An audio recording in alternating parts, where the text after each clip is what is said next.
Hey everyone, Pastor Anthony here.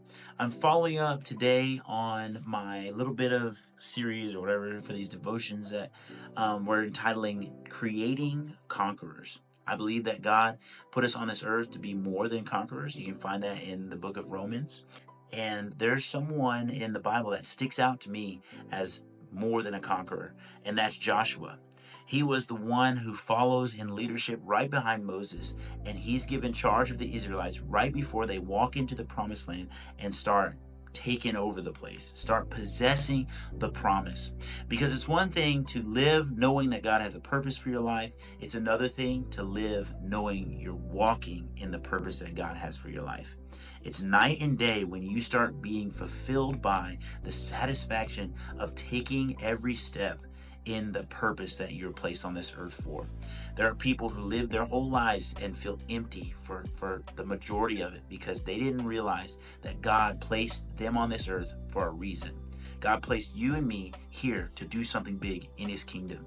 And no matter what we achieve or receive in this life, if we're not walking in the calling that we're called to, we won't feel like we're conquering. We'll just feel like we're existing and making it. And so Joshua is someone that we can learn how to conquer from. So I want to read in Joshua chapter 1. It says here, after the death of Moses, the servant of the Lord said to Joshua, son of Nun, Moses' aide, Moses, my servant, is dead. Now then, you and all these people get ready to cross the Jordan River into the land I'm about to give them. So right there, verse number 2, he says, Moses, my servant, is dead. He didn't pull any punches. He didn't say, oh, he passed on. I'm sorry for your loss. I know that this is kind of a time of turmoil for all of you. He says, no, Moses is dead. Why was this significant? Because Moses' death indicates the falling away of the old generation. The old generation was a sinful one.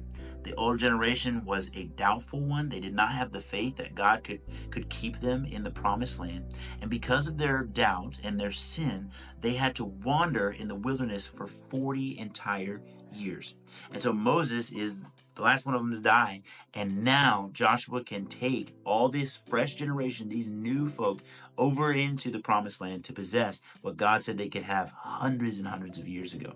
And so God saying Moses is dead is really Him saying, all right, that old is done. And now we're on to the new. So there's another scripture that I want to just briefly paraphrase for you where it says, behold, the old has all passed away and everything is made new.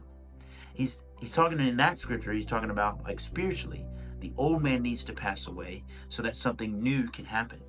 See, there's so many people that are put on this earth with promise and purpose on their lives, but they're trying to carry the old man into the new promise. You can't carry the old man with you when you go. When you cross over whatever it is you need to cross through, you have to be the new person. See, the Israelites were cycling through this soul up and down. They were living for God and then they weren't. And then they were serving idols and then they were living for God. And they were just going back and forth and back and forth. And so you can't live in that cycle of sin and expect to be able to walk in the place of promise. We have got to get to the point where I crucify that old flesh. I'm no longer going to do the things I used to do. I'm no longer going to go hang out with the people that I used to hang out with. I see it so often with students and adults alike. There's a relationship that they cling to. That every time they spend with all the time that they spend with that person, it sets them back spiritually. Or every time they go to the same place, it sets them back spiritually. If we want to walk in purpose and promise, we have to let the old die. Just like Joshua. Moses is dead. Now it's time to move on. Then he says, just like I promised Moses, I will be with you. Everywhere you set your foot, I will give to you. Then he says in verse 7, be strong and courageous and be careful to obey all the law my servant Moses gave you. Do not turn from it to the right or to the left, that you may be successful wherever you go. Keep this book always on your lips and meditate on it day and night so that you may be careful to do everything written within. Then you will be prosperous and successful. So, walking in the promised land requires knowing the word, knowing what God is telling you to do, knowing where He's leading you to go. The promised land is something that God planned. It's not something that we planned. It's not something that we set up. It's something He set up. So if God set it up and we're not listening to his voice and we're not following his direction, then how can we expect to possess promise? All we would experience if we don't listen and try to discern the voice of God as we take steps on the daily, then we're doing it for nothing. It says, unless the Lord builds the house, then those that labor are laboring in vain. I want my labor to be for a purpose. I want my walking to be for a purpose.